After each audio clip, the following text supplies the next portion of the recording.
Mes chers collègues, nous débutons notre réunion avec comme premier point à notre ordre du jour l'examen de la recevabilité de la proposition de résolution tendant à la création d'une commission spéciale sur les causes de l'incapacité de la France à atteindre les objectifs des plans successifs de maîtrise des impacts des produits phytosanitaires sur la santé humaine et environnementale, et notamment sur les conditions de l'exercice des missions des autorités publiques en charge de la sécurité sanitaire. Je rappelle qu'il s'agit d'une proposition émanant du groupe socialiste,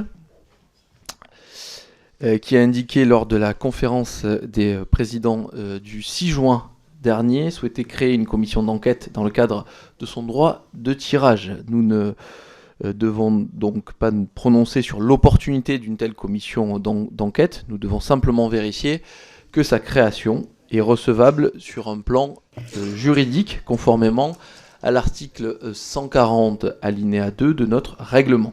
Aucun amendement n'est donc recevable.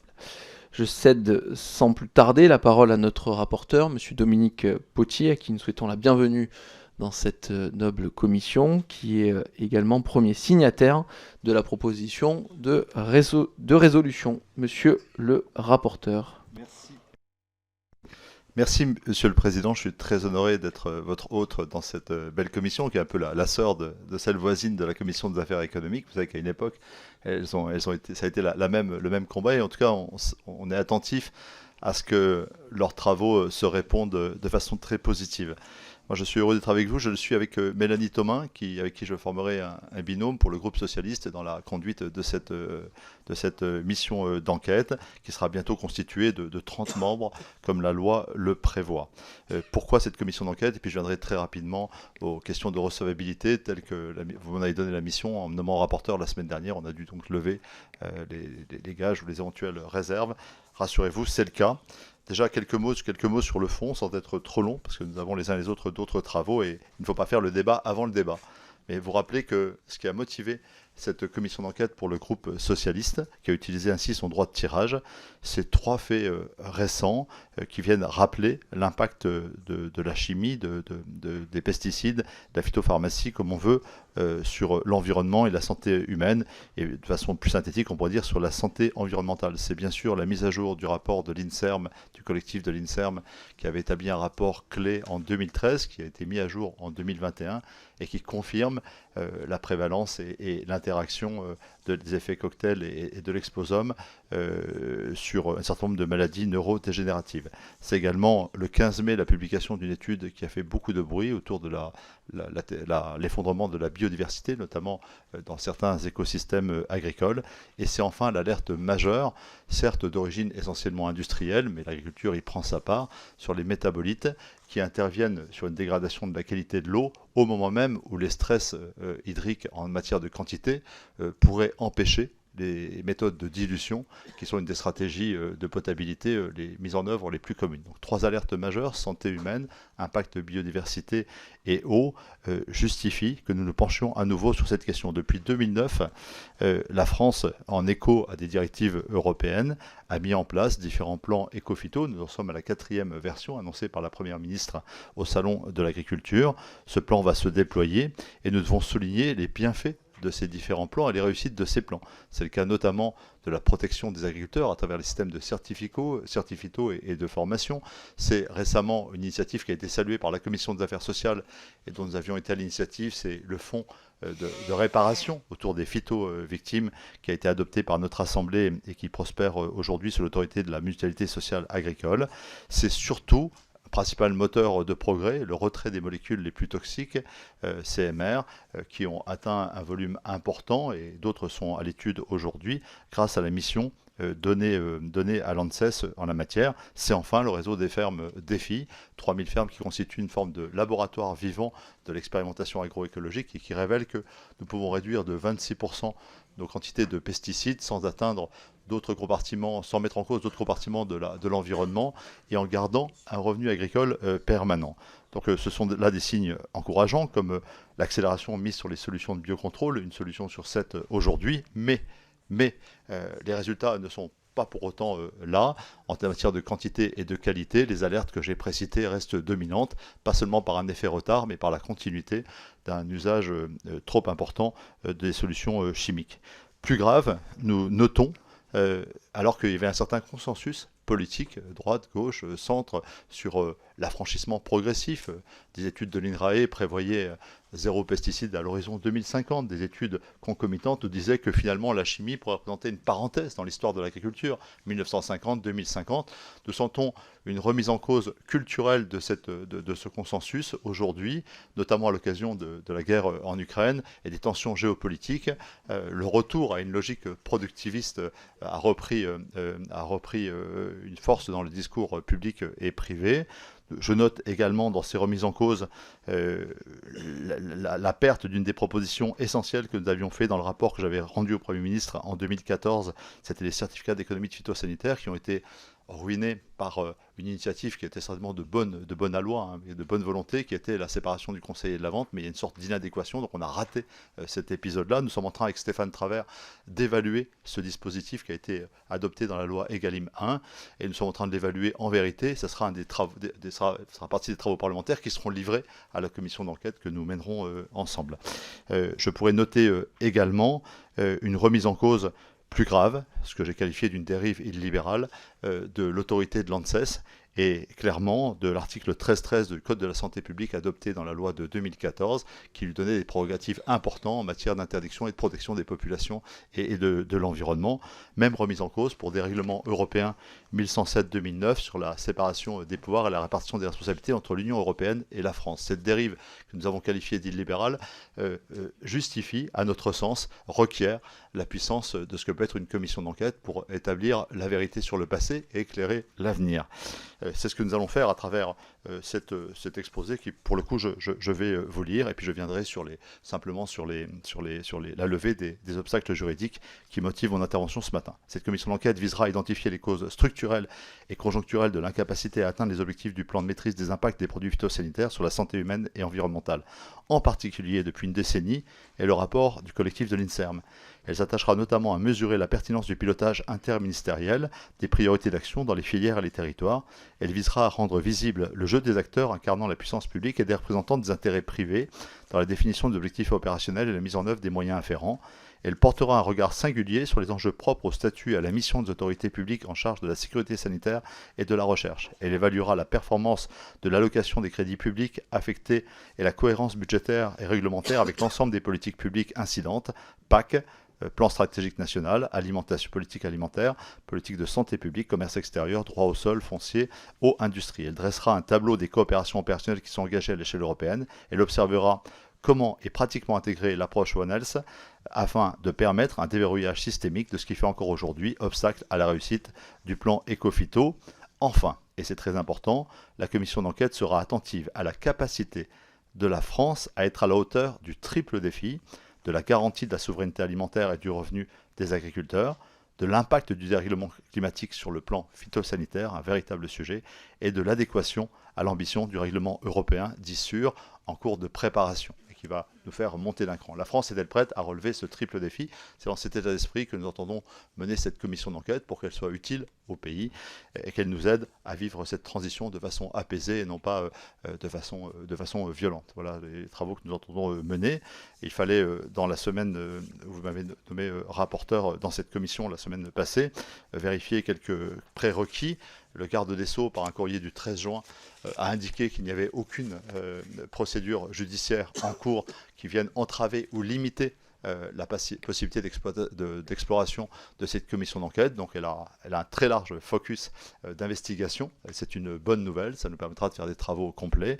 Il fallait également vérifier qu'il n'y avait pas de travaux récents sur le sujet qui viendraient rendre superfétatoire cette commission d'enquête.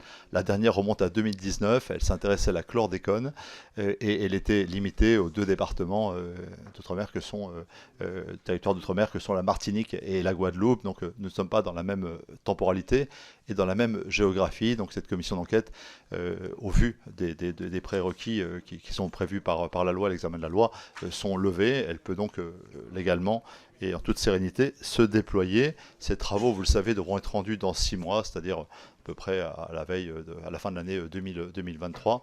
Et c'est 30 membres qui sont désignés par les groupes qui devront être désignés prochainement et qui constituera un bureau. Mais vous connaissez tout cela par cœur. Merci. Merci, monsieur le rapporteur, pour ce propos introductif.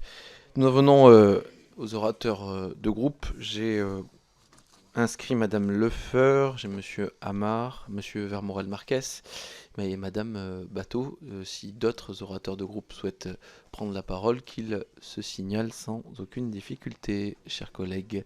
Madame Lefeur, la parole est à vous. Merci Monsieur le Président, Monsieur le rapporteur, mes chers collègues. Nous examinons aujourd'hui la recevabilité de la proposition de résolution de nos collègues socialistes, s'attelant à un enjeu de taille, la maîtrise des externalités négatives des produits phytosanitaires, à la fois sur notre santé et notre environnement. D'après les conditions fixées par le règlement de notre Assemblée, notre groupe juge que cette proposition de résolution est recevable. En effet, aucune mission n'a été récemment réalisée à ce sujet. L'objet de l'enquête est précis, la gestion interministérielle de ces risques, avec une attention portée à l'indépendance de cette gestion, sa cohérence ainsi que son efficacité. J'ajouterai qu'à son caractère recevable s'ajoute sa légitimité. Cela fait plusieurs années que la réduction des effets négatifs de l'usage des produits phytosanitaires revient comme une rengaine dans nos débats parlementaires, sans que ni solution ni consensus n'émergent. Cette situation mérite que la représentation nationale y accorde une attention particulière, l'urgence sanitaire et environnementale s'aggravant. Le groupe Renaissance se montre donc favorable à l'examen de cette proposition de résolution en hémicycle et remercie le groupe socialiste d'en être à l'initiative. Je vous remercie. Merci, chers collègues. Je ne vois pas Gabriel Amar, mais si il revient. Mais sinon, peut-être que quelqu'un de son groupe, si... Non, aucun problème. Pour les Républicains, la parole est à Antoine Vermorel-Marquez. Merci Monsieur le Président, Monsieur le rapporteur. L'objet étant plutôt ici d'étudier la recevabilité juridique de cette demande de création de commission d'enquête, je ne serai pas long, mais me permettrai quelques commentaires issus de notre groupe. Vous avez raison, nous avons des enjeux majeurs en matière sanitaire, sur la qualité de l'eau, sur la biodiversité, sur la santé de nos concitoyens. Mais nous vous invitons, dans le cadre de cette commission d'enquête, de ne pas avoir un seul objectif français et domestique, face à nos importations de plus en plus nombreuses, dans des conditions parfois déloyales vis-à-vis de nos agriculteurs, mais aussi vis-à-vis de la santé de nos concitoyens. La part des produits alimentaires consommés en France issus de l'étranger dépasse désormais les 20%. Nous vous invitons ainsi à interroger les dérogations obtenues par nos voisins européens sur le droit communautaire, mais aussi sur les produits importés de l'espace hors de l'Union européenne, afin d'éviter, avant même le commencement de cette commission d'enquête, un agribashing français qui mériterait d'être compensé par les 20% des produits importés à l'étranger. Très bien, pour le groupe démocrate, Modem et indépendant, Bruno Millienne. Oui, merci Monsieur le Président. On ne va pas faire durer le suspense, bien évidemment, cette commission d'enquête me paraît nécessaire. Cela dit, Monsieur Potier, vous connaissez aussi notre engagement au groupe démocrate sur ces sujets.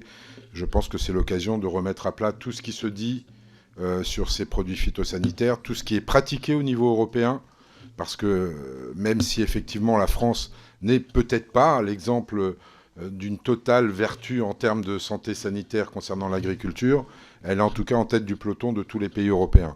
Et donc à partir de ce moment-là, il faut aussi qu'on envoie un message à l'Europe, parce que moi je continue à trouver insupportable de voir sur nos étals des produits européens qui bénéficient de dérogations, notamment dans le bio, et qui sont vendus beaucoup moins cher que les produits français et qui sont un enjeu aussi capital pour la santé de nos concitoyens.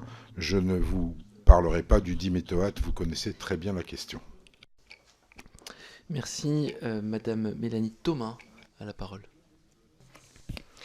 Merci Monsieur le Président, Monsieur le rapporteur, chers collègues, merci de m'accueillir ce matin au sein de la Commission du développement durable pour cet examen de recevabilité.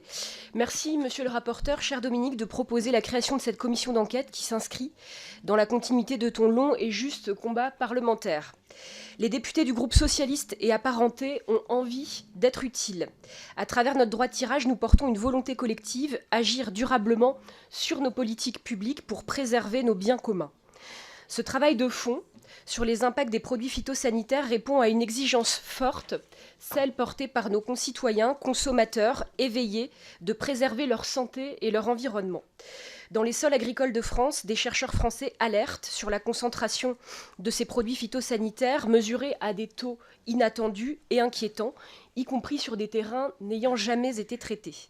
Notre démarche est de mesurer l'impact de ces produits sur notre environnement global, qualité des sols, biodiversité, alimentation. Par ailleurs, les produits phytosanitaires sont détectés dans l'eau du robinet. L'eau que nous buvons, l'eau potable, contaminée par les pesticides. Plusieurs études nous alertent à ce sujet et c'est un champ de la commission d'enquête que nous souhaitons spécifiquement explorer. Environ 12 millions de personnes auraient été concernées en 2021 par ces dépassements de seuil de pesticides et de métabolites dans l'eau potable et la vigilance de nos ARS ne nous met pas à l'abri de ces contaminations. Nord et nord-ouest du pays sont spécifiquement touchés par une eau non conforme, 43% en Bretagne, 65% dans les Hauts-de-France, des chiffres édifiants.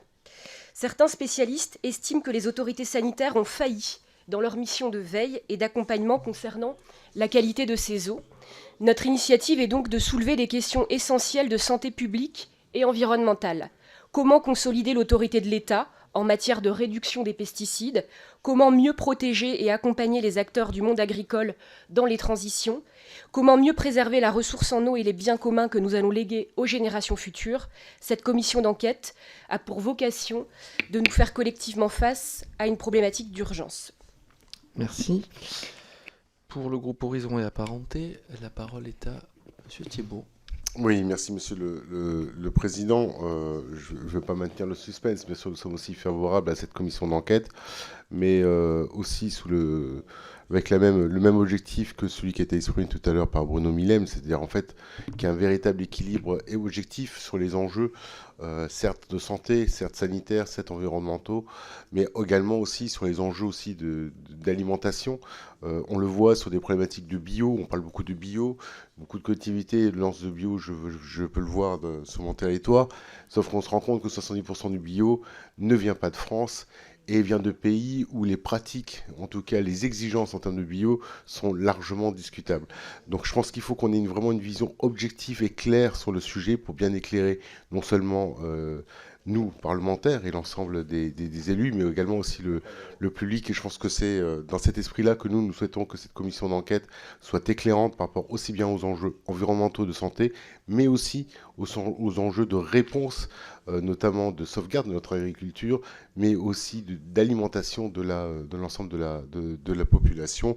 Et bien entendu, on le voit aujourd'hui, la France n'est pas une île, comme certains le souhaiteraient, et il ne faut pas que non plus on ait un pays où la nature est totalement préservée, où on est au mieux, et en fait qu'on passe notre temps à importer les produits qui sont bien plus dégradés que ce que nous avons aujourd'hui. Merci.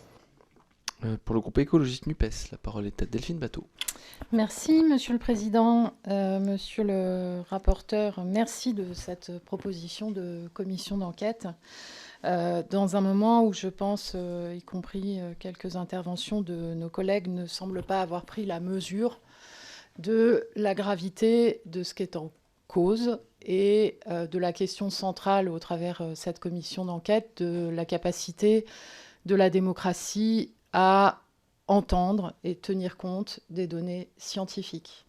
Le constat scientifique, il est implacable. Les pesticides sont la première cause de l'effondrement de la biodiversité, des populations d'insectes, des oiseaux, des vers de terre, dans des proportions qui sont vertigineuses. 80% des populations d'insectes notamment. Les pesticides impactent de façon grave la santé humaine au point que nous avons une épidémie de maladies chroniques et que l'espérance de vie stagne, voire pourrait être amenée à reculer. On peut faire la longue liste entre les cancers pédiatriques, une femme sur 10 atteinte d'endométriose et toute une série de maladies.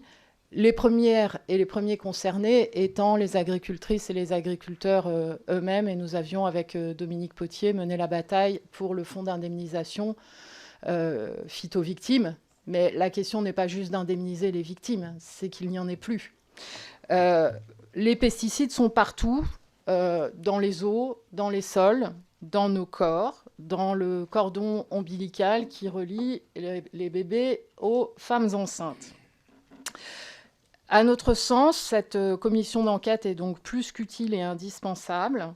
Je veux rappeler qu'il y a de longue date toute une série de rapports officiels sur l'échec du plan éco-phyto, notamment un référé de la Cour des comptes.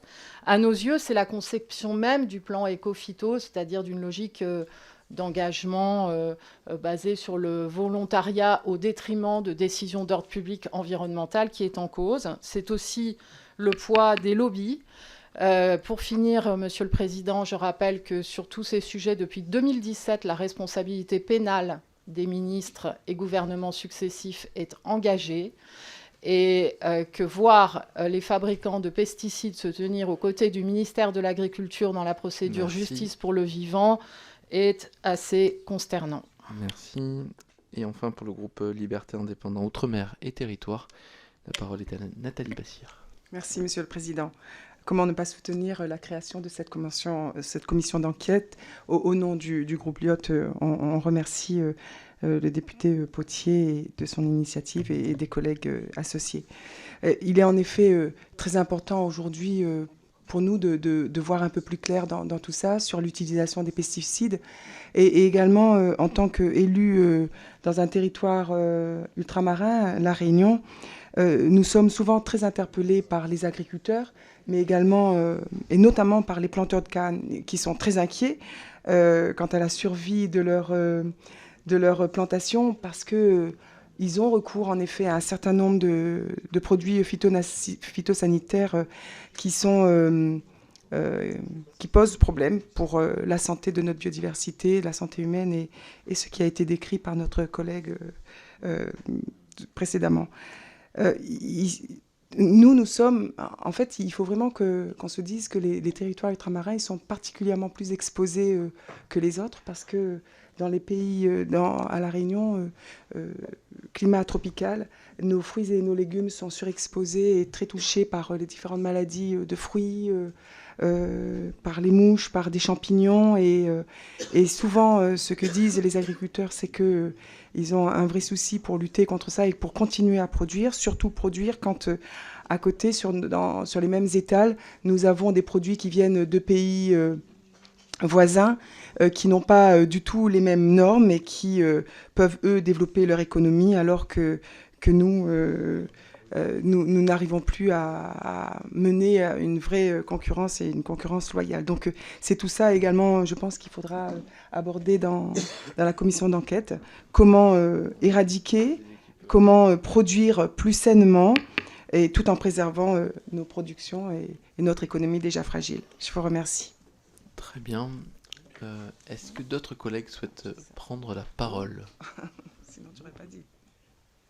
Monsieur le rapporteur, je vous laisse le soin de répondre. Merci, Monsieur le Président, et merci à chacun des orateurs pour l'accueil qui est fait à cette proposition, au-delà de la recevabilité qui semble acquise de fait. Vous avez apporté plutôt des encouragements et quelques mises en garde. Je vais répondre, mais très brièvement, parce qu'encore une fois, on ne va pas faire le débat et la commission d'enquête avant la commission d'enquête. Je voudrais dire à mesdames Leffer et Bateau que nous allons commencer, dès le mois de juillet, si possible, par un état de la science en matière de santé environnementale. En effet, les découvertes les plus récentes nous disent que les pesticides n'interviennent pas seulement directement sur le corps et sur la santé humaine, mais qu'ils agissent indirectement de par la dégradation des écosystèmes qui interagissent sur la... Bon, j'avoue que, humblement, c'est un champ à explorer, à documenter. La commission d'enquête peut être l'occasion de mettre à jour cette question-là et d'en porter une communication. Je voudrais dire à M. Vermorel-Marquez et M. Thibault et M. Milliem que vous avez pointé à travers les questions de commerce extérieur, et à l'intérieur intra-européen et extra-européen, des sujets absolument majeurs. Effectivement, il y a une forme de concurrence déloyale et nous ne devrions pas masquer ce sujet. C'était le sens, je crois, de la délibération sur la résolution hier sur le Mercosur. Exactement, sur les clauses miroirs, les mesures miroirs. L'Europe a été trop naïve. Elle doit demain réaffirmer ses positions, ses valeurs, son éthique à travers la protection des populations ici et ailleurs. Enfin, sur l'agribashing, je vous invite, chers collègues, à prendre connaissance d'une note que j'avais faite pour la Fondation Jean Jaurès où j'expliquais à quel point j'étais éloigné de cet état d'esprit et à quel point je le condamnais. Donc agribashing, A comme agribashing, dans la France qui vient 2020, je vous invite à parcourir cette note.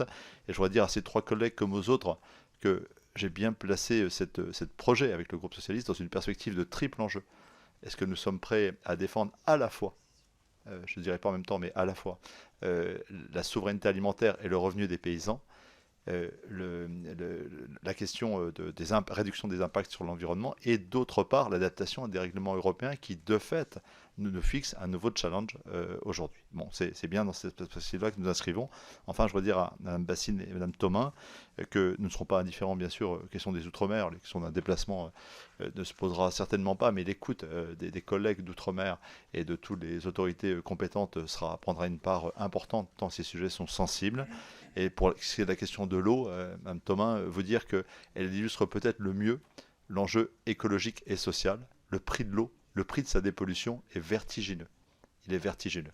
Donc nous redécouvrirons peut-être à l'occasion des problématiques de l'eau à quel point la prévention en matière d'eau est une cause écologique d'autonomie alimentaire, mais c'est aussi une question sociale absolument majeure quand on regarde ce que pourrait représenter les 30 mètres cubes par personne d'utilisation de l'eau dans le budget des ménages les plus modestes à l'horizon 2030 ou 2040. Donc nous sommes vraiment à la croisée de ces questions écologiques et sociales, et nous souhaitons que cette commission d'enquête, avec l'aide de tous ceux qui y participeront, soit utile à notre Assemblée et permettre un changement de regard et une réorientation des pratiques afin qu'elles soient plus efficientes. Je vous remercie.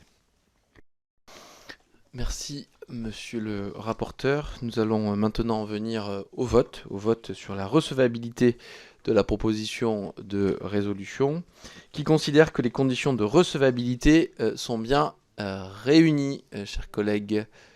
Donc, dans ces cas-là, il faut peut-être lever la main, si vous considérez que c'est le cas. Très bien. Qui considère que les conditions ne sont pas réunies? Pas de main levée. Monsieur le rapporteur, la proposition de résolution est donc recevable. Merci. Et donc, je vous laisse le soin de revenir quand vous voulez dans cette noble commission et d'avancer sur vos travaux. Voilà, on sera forcément très vigilant. Merci à vous. Bon travail. Au boulot. On fait juste un petit switch permettant, désolé l'anglicisme, mais permettant notamment à monsieur...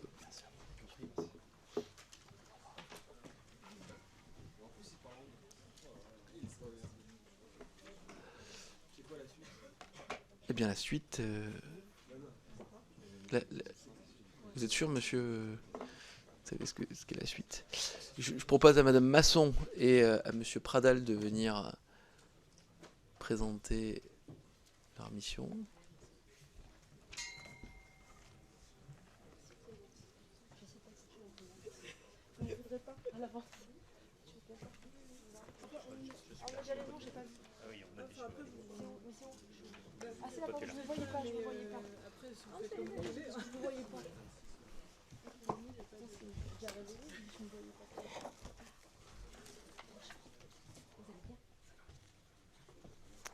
Chers collègues, je vous propose de continuer avec le second point de notre ordre du jour, avec la communication attendue des conclusions de la mission Flash sur le bilan des mesures de reconstruction et de réaménagement des vallées de la Roya, de la Tinée et de la Vésubie après la tempête Alex. Pour rappel, cette mission Flash a été créée sur proposition du groupe Rassemblement National, et nos deux co-rapporteurs sont madame Alexandra Masson et monsieur Philippe Pradal, que je remercie pour la qualité de leurs travaux. Ils ont établi une synthèse de leur communication qui vous a été préalablement diffusée. Avant de leur céder la parole, je souhaite mettre en avant tout le travail de terrain qui a été réalisé, puisque cette mission, c'est avant tout du travail d'élus, je dirais presque de députés de terrain, d'élus locaux, qui sont allés à la rencontre de ceux qui, de près ou de loin, ont été touchés par cette tempête Alex et qui ont participé et qui continuent à participer à la reconstruction de ce beau territoire. Donc merci beaucoup pour ce travail. Ça permet de mettre en avant aussi le travail de terrain mené par les parlementaires. Je vous cède donc la parole, et puis, comme il est d'usage, les orateurs de groupe auront l'occasion de s'exprimer. Madame, messieurs les rapporteurs. Merci, Monsieur le Président. Merci de nous avoir confié cette mission, qui est une belle mission qui nous tenait à cœur, je pense à moi-même évidemment, mais aussi à mon collègue Philippe Pradal, qui était un élu de terrain et avec qui nous avons pu travailler, je pense, de manière extrêmement positive, et je le remercie de m'avoir accompagné. Dans cette mission, nous allons nous répartir le travail en binôme. Nous allons vous présenter ce rapport à deux, et nous allons le faire régulièrement avec des interactions l'un et l'autre. Mes chers collègues, merci pour votre présence, merci d'être là ce matin. Les 2 et 3 octobre 2020, la tempête Alex touche les Alpes-Maritimes. En 48 heures, 3 vallées de l'arrière-pays niçois, la Roya, la Vésubie et la Bastinée, sont dévastées. Les crues torrentielles, les éboulements et les glissements de terrain détruisent les infrastructures publiques ainsi que la totalité des réseaux de communication, d'eau et de transport. 500 habitations sont détruites. 18 personnes perdront la vie dans cette catastrophe en 24 heures. Près de 2 ans et demi après la tempête, il nous semble essentiel que notre commission du développement durable et de l'aménagement du territoire se saisisse de ce sujet. Elle nous a désigné le 19 mai dernier, rapporteur avec mon collègue Philippe Pradal, de cette mission flash sur le bilan des mesures de reconstruction et de réaménagement des vallées de la Roya, de la Tinée et de la Vésubie après la tempête Alex. Mon cher collègue.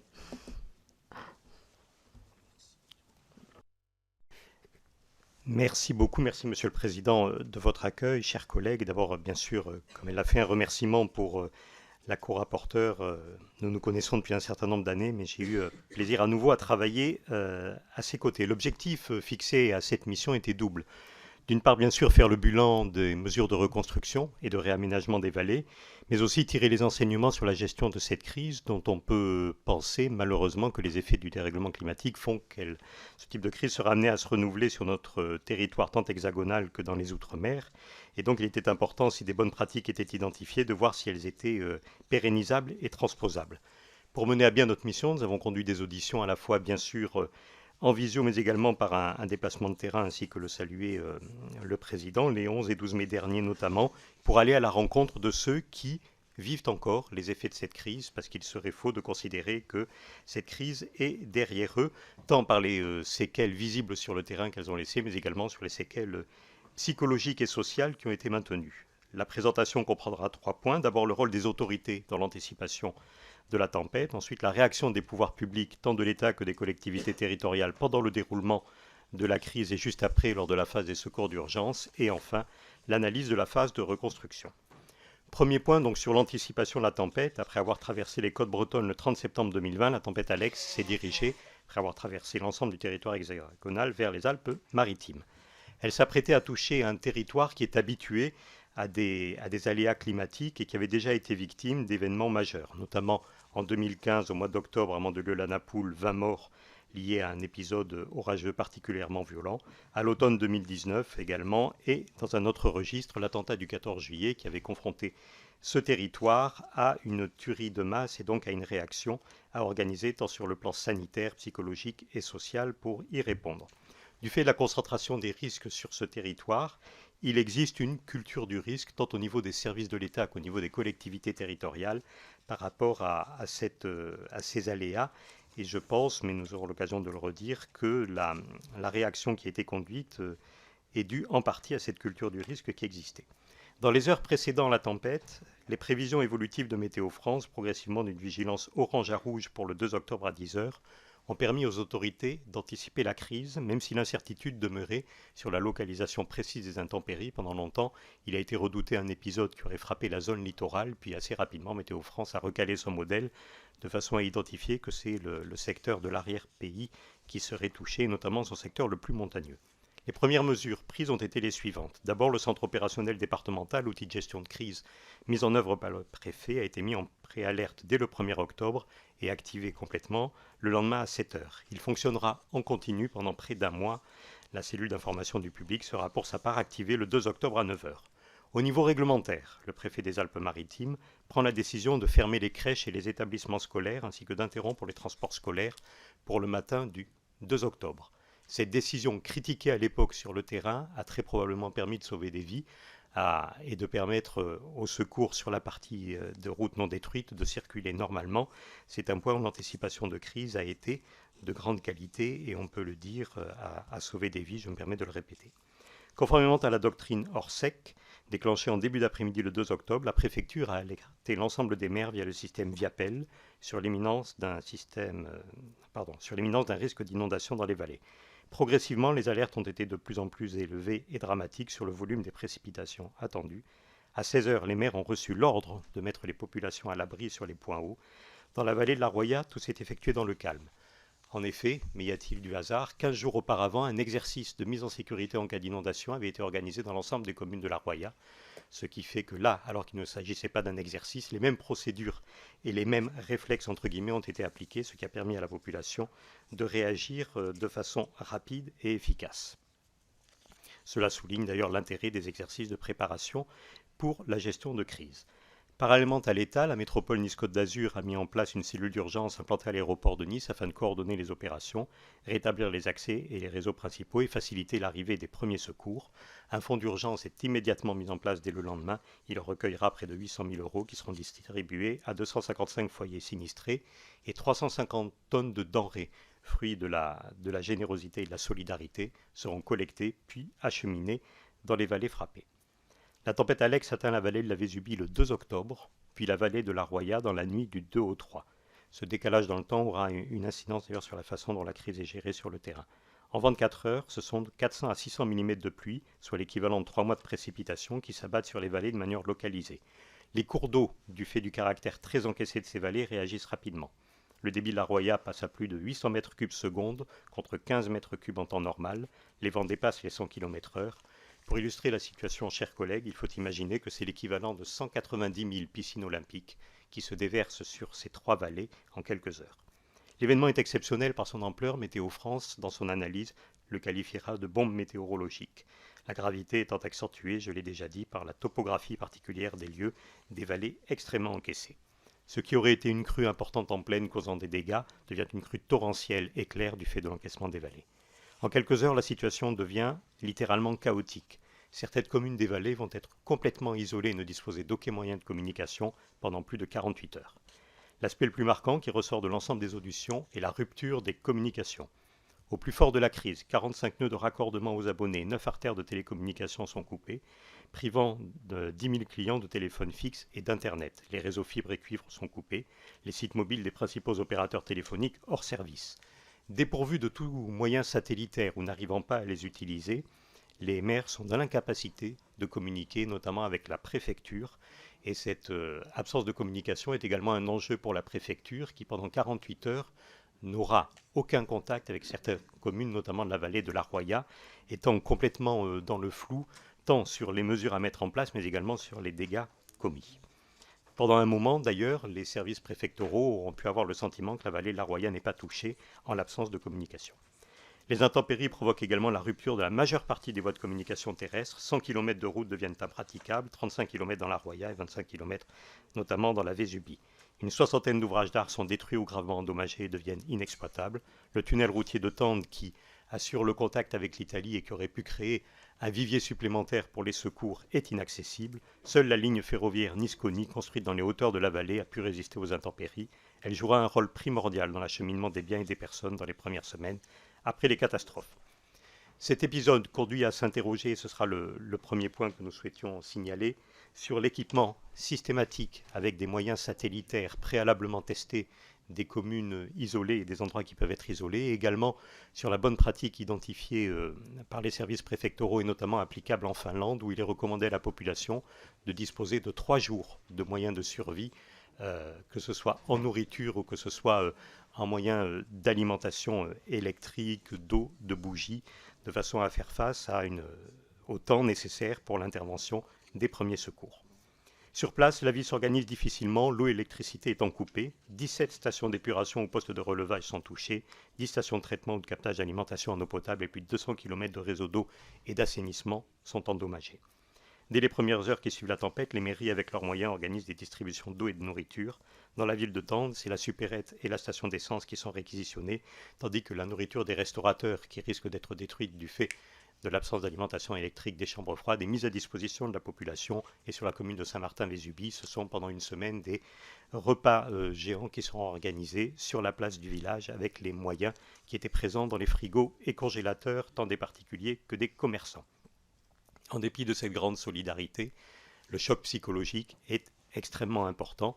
Il convient de noter par exemple que à Saint-Martin-Vésubie et à Saint-Dalmas-de-Tende, les cimetières sont détruits, ce qui pose deux problèmes. D'abord, une perte de mémoire importante et un choc psychologique élevé. Et également, pour les secours, la difficulté d'identification des dépouilles entre celles inhumées récemment et celles qui pourraient résulter de l'épisode Tempête Alex.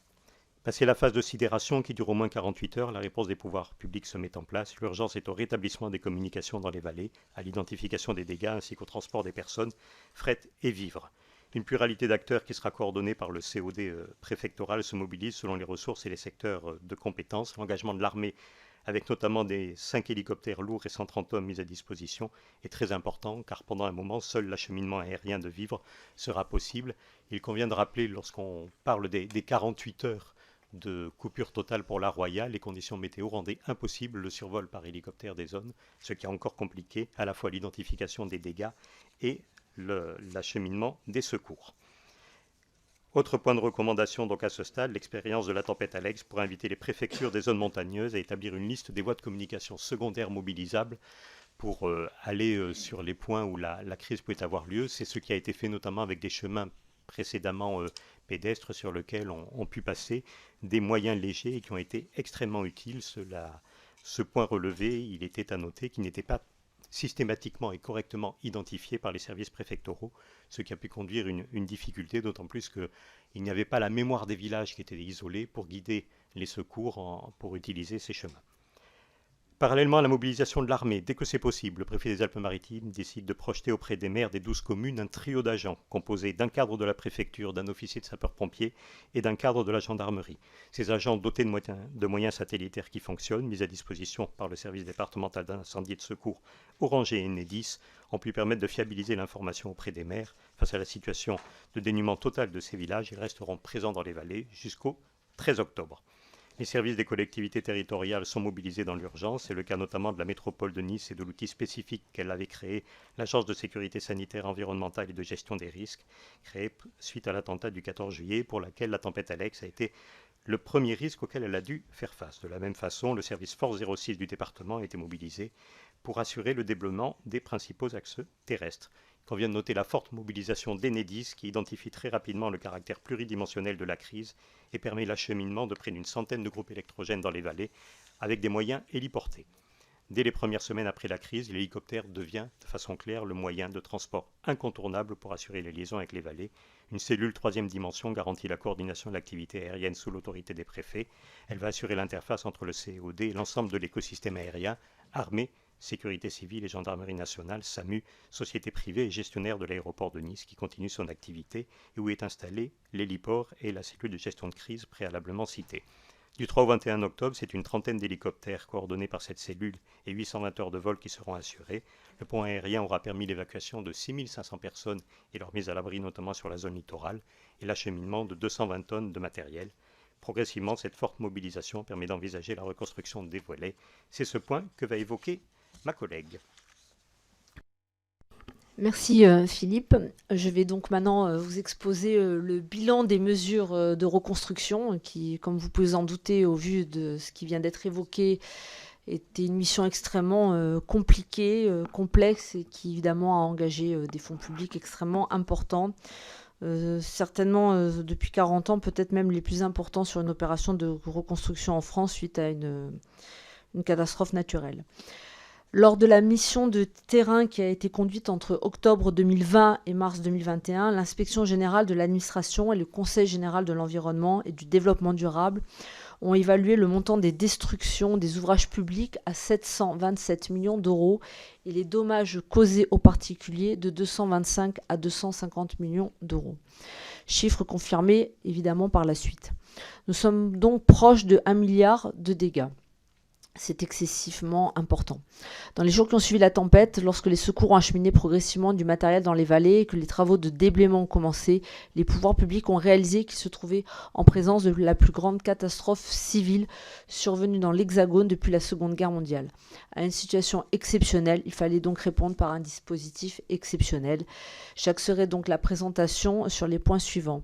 Le dispositif de l'État, les rétablissements des services publics essentiels à la population, le rôle des marchés publics, la mise en œuvre du fonds de prévention des risques naturels dit fonds Barnier, et enfin les relations entre les sinistrés et les sociétés d'assurance. Sur le premier point, donc les dispositifs d'aide de l'État. Rappelons que le président de la République s'est rendu dans les vallées sinistrées le 7 octobre 2020. Il a affirmé lors de la visite que l'État se tiendrait aux côtés des collectivités territoriales et de leurs habitants pour la reconstruction des vallées.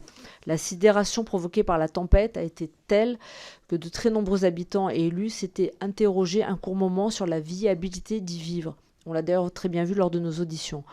Les nombreuses marques de solidarité locale, puis l'assurance que l'État assisterait les élus et les sinistrés ont marqué en quelque sorte très tôt le point de départ de la reconstruction. Le dispositif clé, j'y insiste lourdement et on y reviendra plus tard, a été l'engagement de l'État à envoyer un préfet délégué à la reconstruction. Le préfet, M. Xavier Pelletier, a été nommé en Conseil des ministres dès le 14 octobre, donc extrêmement rapidement. Il se trouvait sur le terrain 2 jours après le 16 octobre et depuis, son temps de travail se partage entre les vallées, où il veille à l'avancement des travaux, à Nice, où il a ses bureaux dans la préfecture et où il est affecté du préfet des Alpes-Maritimes, Bernard Gonzalez, et enfin, évidemment, à Paris, où il se rend régulièrement pour débloquer les dossiers auprès des ministres concernés.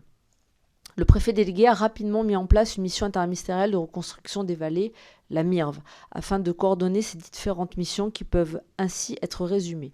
Premièrement, et c'était une évidence, assurer aux côtés des collectivités territoriales et des acteurs privés et associatifs le rétablissement de l'ensemble des services publics essentiels. Deuxièmement, accompagner les territoires sinistrés sur tous les volets de la reconstruction. Mobilisation du Fonds de prévention des risques naturels majeurs, appui aux entreprises et à l'économie, aide aux sinistrés dans leurs relations avec les sociétés d'assurance, ce qui n'était pas une moindre affaire, on y reviendra tout à l'heure. Troisièmement, soutenir la mise en place d'une dynamique territoriale destinée à engager des projets et à renforcer l'activité territoriale post-traumatique. Ce travail a bénéficié de l'appui de l'Agence nationale de la cohésion des territoires et de la Direction interministérielle de la transformation publique avec un diagnostic territorial, des ateliers pour les élus et une concertation citoyenne en janvier et février 2022 afin de permettre aux habitants de participer à cet exercice majeur. Enfin, quatrièmement, reconstruire les infrastructures non à l'identique, comme souvent, hélas, c'est proposé dans le cadre des subventions publiques, mais en les améliorant et en les rendant résilientes. La modernisation des infrastructures des vallées doit permettre de les rendre le plus résistantes possible en cas de nouvel aléa climatique ou de catastrophe naturelle. En contrepartie, le coût de reconstruction des équipements est nettement plus élevé que si elles avaient été effectuées à l'identique. Dans ce retour d'expérience que nous avons pu voir mon collègue Philippe Pradal et moi-même, nous vous présentons et au-delà des fonctions qui viennent d'être énumérées. La présence de M. Xavier Pelletier et de l'équipe de la MIRV, qui ont fonctionné un petit peu en mode militaire commando, était indispensable pour assister les élus. Les communes frappées par la tempête sont petites et n'ont que quelques employés, souvent dans leur mairie. Elles disposent de peu d'ingénierie technique et juridique. Et elles ont ainsi pu s'appuyer sur l'État qui a été extrêmement présent. Il est évident que la présence de l'État durant cette période a permis aux habitants sinistrés de ne pas se trouver démunis devant des formulaires en ligne ou des dispositifs juridiques extrêmement complexes. L'État a également géré la coordination des différents dispositifs financiers nationaux et européens permettant des subventions aux collectivités territoriales. Les financements sont engagés et liquidés en fonction de l'état des opérations et des factures transmises après service fait à la préfecture des Alpes-Maritimes. La métropole Nice-Côte d'Azur a ainsi reçu à ce jour 57,4 millions d'euros de subventions de l'État, dont 33,8 millions au titre de la dotation de solidarité et 21,9 millions en crédits engagés au titre de crédits exceptionnels pour la résilience avec une dérogation également exceptionnelle de l'État à raison d'une avance de 60% au lieu des 30% habituels sur le montant des travaux. La totalité des financements de l'État n'est pas encore versée puisqu'elle a été fixée à 112,5 millions d'euros. Dans les premiers temps, l'État a exempté ou dégrévé la cotisation foncière des entreprises au titre de 2020 pour celles dont les locaux professionnels étaient détruits ou impossibles d'accès et a mis en place un fonds de concours destiné à les soutenir dans la reconstruction de leur outil de travail en partenariat avec les collectivités locales. Des dégrèvements d'impôts locaux ont également été accordés aux particuliers dont le logement était dans la même situation, soit environ à peu près 450 habitants à ce jour. En résumé, l'État a cherché à mettre en place un modèle d'intervention qui puisse être dupliqué dans d'autres territoires qui pourraient être victimes de catastrophes similaires. La gestion de la tempête Alex a démontré que l'État ne s'est pas limité à la reconstruction, mais à la redynamisation d'un territoire qui a pris en compte tous ses aspects humains, sociaux, environnementaux et économiques. D'où l'importance d'un travail collectif, avec l'association étroite des élus locaux, qui a été en première ligne avec quand même 27 communes touchées, les concitoyens, les élus consulaires et des associations pour établir à la fin de 2021 un diagnostic de territoire.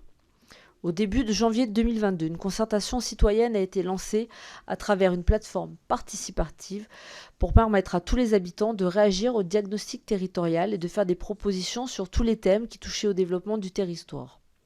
Ensuite, à partir de mi-janvier, des ateliers participatifs ont réuni 150 habitants, soit 50 par vallée, et parallèlement les maires des 27 communes citées. Un conseil de la reconstruction devrait se tenir en septembre 2023 afin de retenir les projets qui structureront l'avenir des vallées. Ils sont très divers, portant sur la circulation, les mobilités, la place du vélo, le tourisme, l'agriculture, afin de redonner un maximum d'autonomie alimentaire aux vallées, entre autres, et en termes de santé. Il bénéficie d'ores et déjà d'une enveloppe financière de l'État de 50 millions d'euros qui sera complétée par des financements de droit commun de l'État, des contributions des collectivités territoriales et des subventions européennes. Deuxième point extrêmement important, c'est le rétablissement des services publics essentiels qui, comme vous l'a indiqué tout à l'heure Philippe Pradal, a été lourdement impacté dès les premiers jours. Alors rétablir les services publics essentiels, c'était une lourde mission qui était évidemment la condition sine qua non à la poursuite de la vie dans les vallées. Il y a eu 2 phases, celle d'un rétablissement minimal en urgence, puis une reconstruction graduelle des infrastructures de base, eau, électricité, routes et voies ferroviaires. Cette mission, aujourd'hui, elle n'est pas totalement achevée. Il reste encore du travail. Nous avons pu s'en rendre compte sur place avec mon collègue et avec les administrateurs qui nous ont accompagnés de l'Assemblée nationale et les maires présents. En phase d'urgence, le préfet délégué a pris plusieurs arrêtés dérogeant aux dispositions en vigueur pour permettre les travaux, rétablissant le libre écoulement des eaux. Les cours, il faut le rappeler, étaient extrêmement obstrués par des tonnes de matériaux et la consolidation des infrastructures. Pour les travaux en rivière, les dispositions de l'article R214-44 du Code de l'environnement ont été extrêmement utiles. Cet article prévoit qu'en cas de danger grave et immédiat, les travaux présentant un caractère d'urgence peuvent être entrepris en dehors du cadre légal d'autorisation et de déclaration dès lors que le préfet en est informé. Plus de 200 opérations de rétablissement des infrastructures et de sécurisation des biens ont été ainsi assurés grâce à des dossiers simplifiés. Cette phase d'urgence avec un cadre juridique dérogatoire a duré d'octobre 2020 jusqu'au 31 décembre 2021, soit 15 mois. Elle a rencontré l'approbation des élus, même si les travaux réalisés ne pouvaient en conséquence faire l'objet d'études d'impact. La nécessité d'agir rapidement a prévalu. Une fois la phase d'urgence passée, l'action administrative est revenue à partir de janvier 2022 à des modes d'action normaux, avec cependant la mise en œuvre pour la première fois en France du dispositif d'urgence à caractère civil issu de la loi ASAF. Concernant maintenant les routes, la reconstruction des routes, plus de 100 km de routes ont été détruits en 48 heures dans les 3 vallées, ainsi que de multiples ouvrages d'art, ponts notamment, soit 200 brèches dans le réseau. À ce jour, 80% du réseau et des ouvrages ont été réparés, mais il reste encore à rétablir, et j'y tiens particulièrement puisque c'est dans ma circonscription, la liaison avec l'Italie et évidemment la réouverture du tunnel de Tende qui permettra à nouveau un accès direct entre la ville de Cuneo et la vallée de la Roya, qui est un poumon fort en matière de tourisme et d'économie pour le département des Alpes-Maritimes. Enfin, pour le ferroviaire, les voies ferrées ont été extrêmement impactées. mais beaucoup moins quand même malgré tout que le réseau routier. 2 lignes sont concernées, celle reliant les 2 villes italiennes, donc de Cuneo à Ventimille, mais qui passe en partie sur le territoire français avec 6 points d'arrêt. Régie par une convention bilatérale, son financement est principalement assuré par la partie italienne. L'autre ligne va de Nice à Breil-sur-Roya, elle est financée en totalité par la région sud et entre dans les catégories des lignes de desserte. Les 2 lignes sont extrêmement importantes pour l'activité économique. La première, comme je vous l'ai indiqué, pour le tourisme. La seconde permet aux habitants de la vallée de la Roya de pouvoir se rendre dans la métropole de Nice pour de multiples raisons, principalement travail, santé, mais également loisirs. La SNCF Réseau a indiqué à la mission que jamais autant de dégâts n'avaient été constatés dans un secteur si restreint dans son territoire.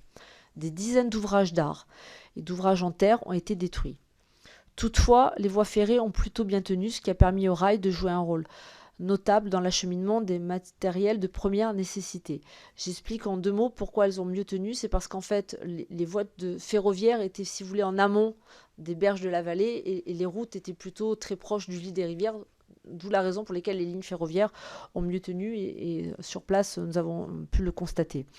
Les travaux de priorité phase 1 en 2020 et 2021 ont porté sur la sécurisation des infrastructures et le rétablissement de la voie entre Breil, soit 20 millions d'euros de travaux d'urgence, portés à hauteur de 50% par l'État.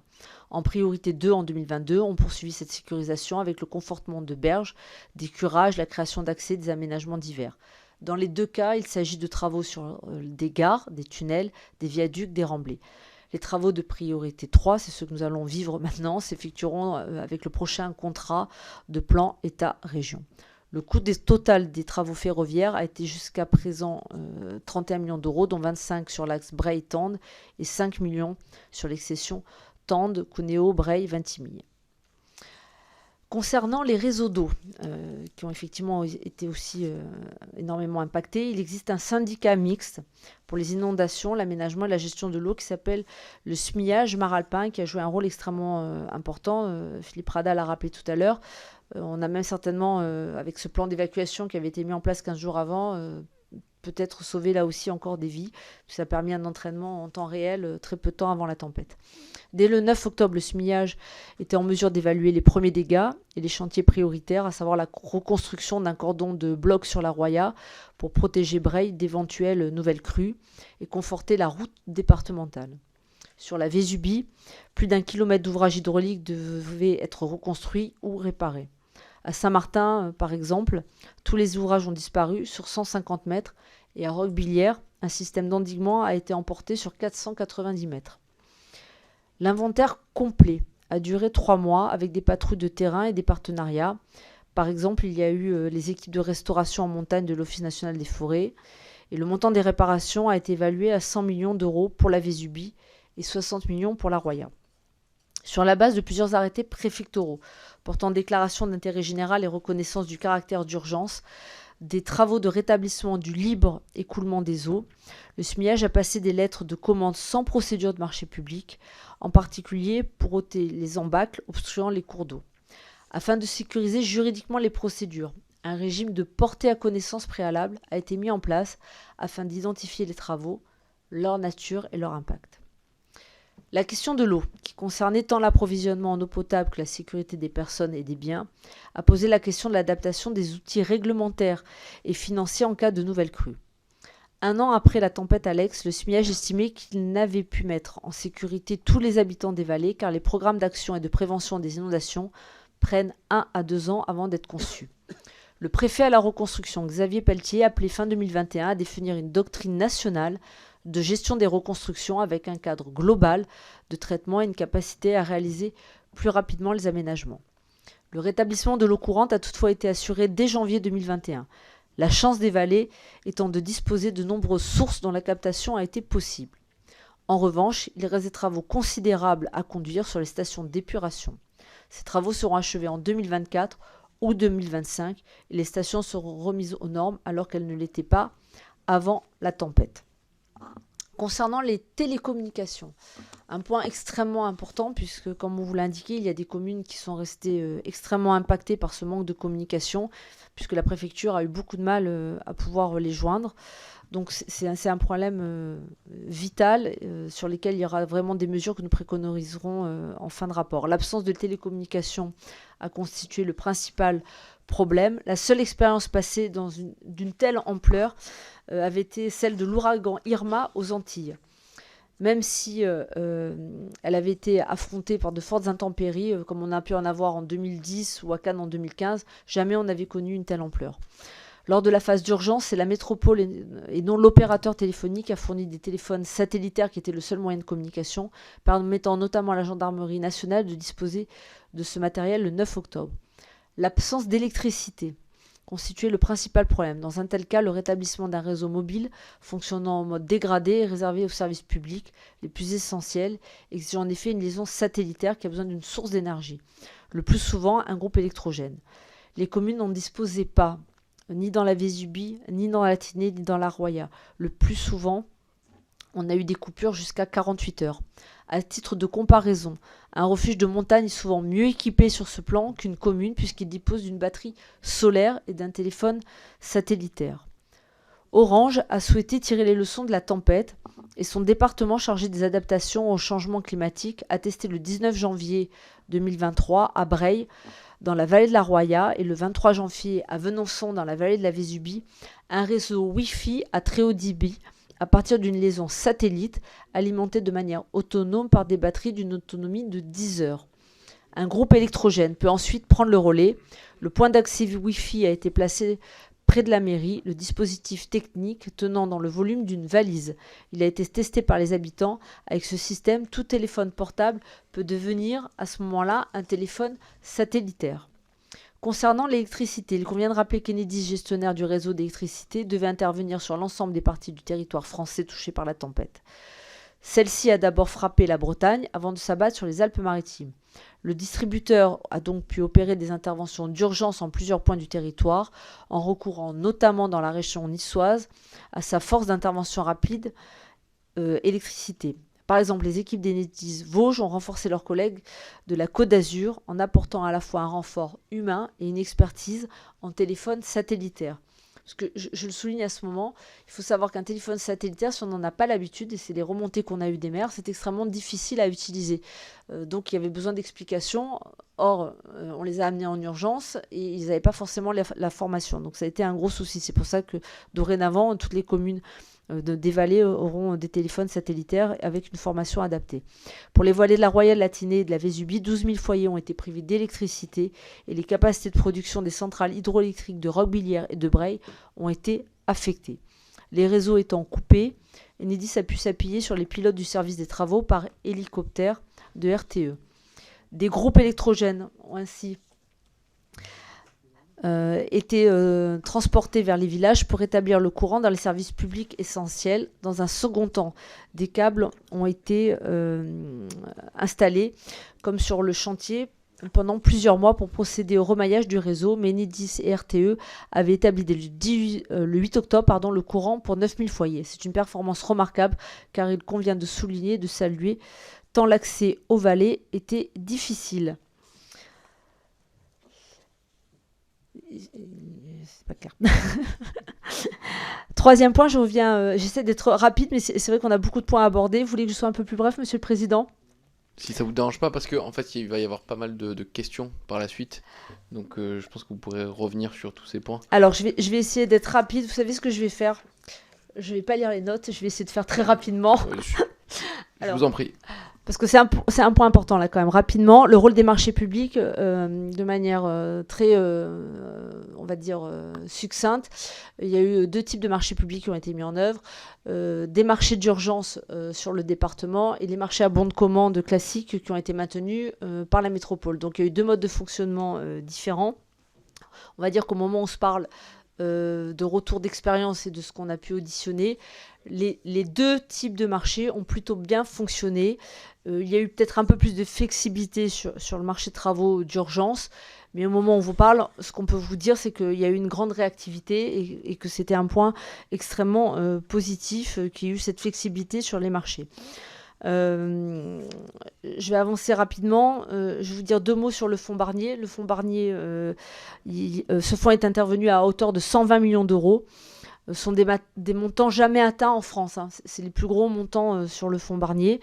Ce que nous, on a pu constater, on en parlera en conclusion, c'est que le fonds Barnier demande quand même une reconstruction à l'identique au même endroit. Et on se rend compte que souvent, sur une catastrophe naturelle, eh bien, ça n'est hélas pas résilient et ça n'est pas opportun de reconstruire au même endroit. Donc il y aura certainement des modifications à prévoir concernant l'utilisation du fonds Barnier dans les années à venir. 420 biens ont été quand même concernés par le fonds Barnier. Là aussi, c'est une des fois où le fonds Barnier a été le plus sollicité.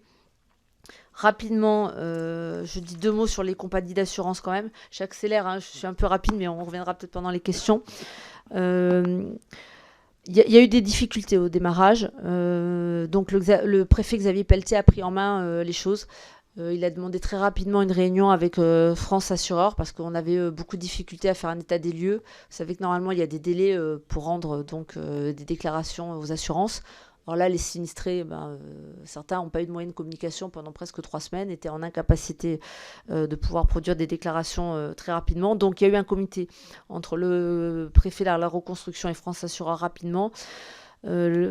Sur les 217 millions d'euros à peu près de dommages qui avaient été évalués, 72% portaient sur des habitations, 25% sur des biens professionnels et 3% à peu près sur des véhicules. Vous voyez, donc les véhicules étaient très peu impactés et globalement c'était surtout des habitations.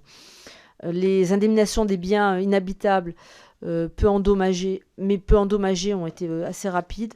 Mais il y a eu de grosses lenteurs sur les accords, sur les indemnisations. Et c'est là qu'effectivement, France Assureur a fait son travail.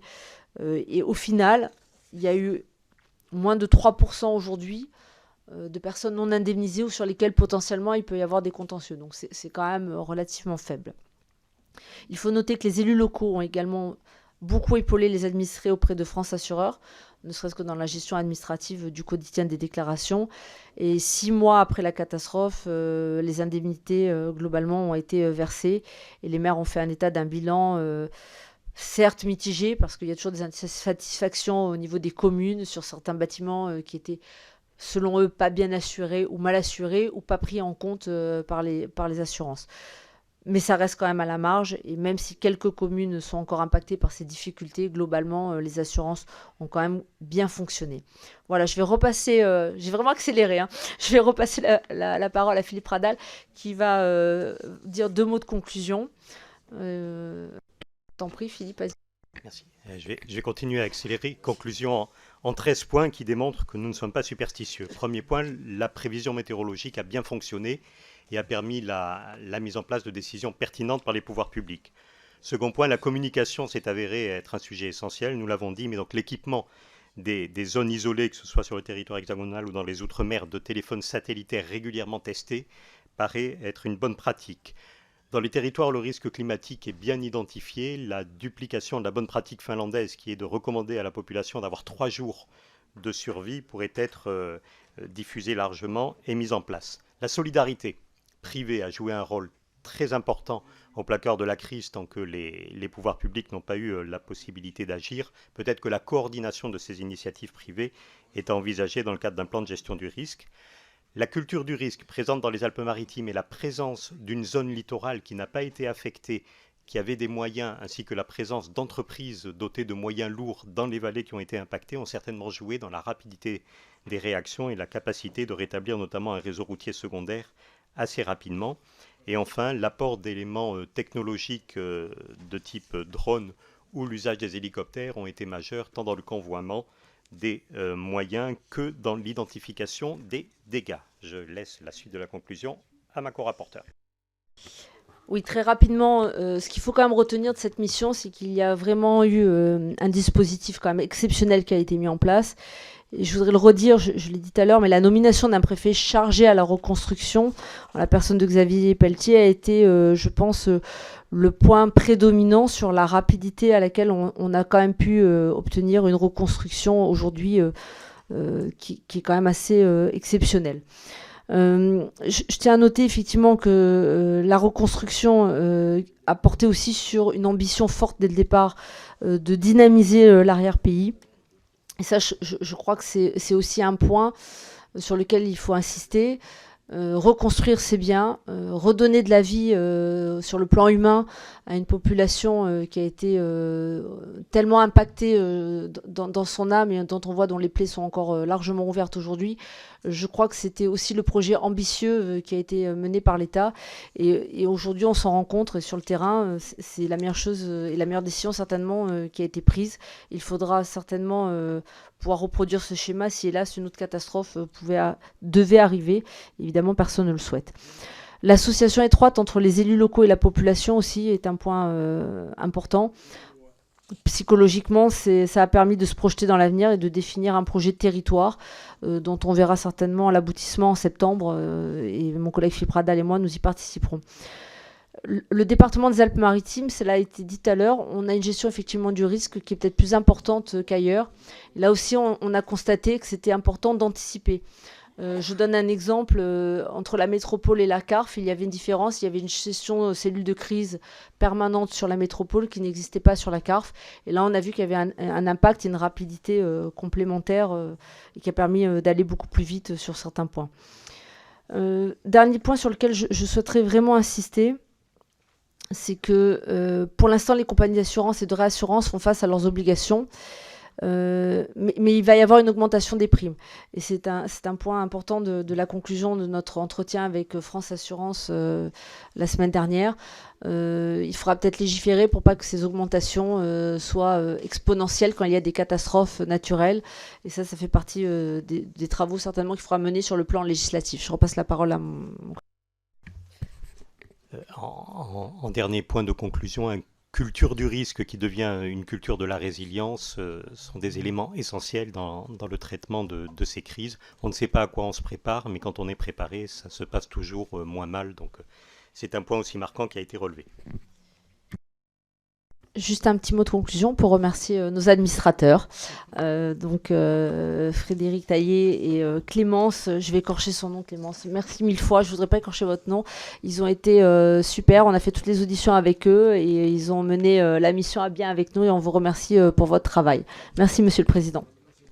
Merci à vous et merci pour ce propos, on ne peut pas dire un propos introductif, mais de présentation. Qui montre tout le travail qui a été mené dans le cadre de cette mission et qui montre aussi que notre commission peut aussi s'occuper des sujets purement locaux. Nous en venons aux orateurs des groupes.